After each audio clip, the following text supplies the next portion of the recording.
The first years of the 2000s are remembered by NIDIA as the toughest of her life.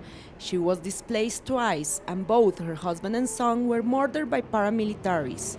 A new military plan against drugs and guerrillas was just beginning and hitting hard the rural areas of Colombia.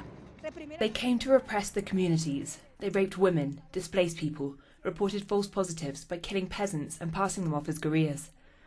Those were the effects we had to face and the humanitarian crisis we have been repeatedly exposing and denouncing. The World Cup. NIDIA is referring to Plan Colombia, the US-founded plan that President Santos has described as a successful strategy against drug trafficking, as he meets with President Obama in Washington to mark its 15 years. What is clear for us is that Plan Colombia has just left misery, dead and displacement among our communities. Nowadays, the balance is just a matter of adding and subtraction. It is as simple as reviewing how many coca crops there were and how many there are now, to see if the plantations really were eradicated. According to the UN Office on Drugs, in 2014 alone, the area cultivated with coca rose 44% to 69,000 hectares, and the potential cocaine production went up 52%. That despite the aerial fumigation with the controversial herbicide glyphosate implemented by Plan Colombia. The coca crops is an issue that must be addressed with social policies.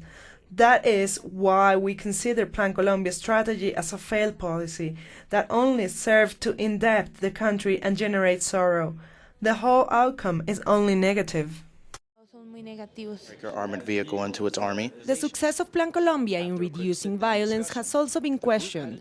During its 15 years of implementation, the number of forcibly displaced people went up from 2 million to more than 6 million. The worst massacres and the biggest displacements took place in areas under the control of paramilitaries. And this happened under the umbrella of Plan Colombia. We cannot forget that Colombia lived its worst militarization and paramilitarization during those years of Plan Colombia. The price that the country has paid for Plan Colombia has not just been the debt.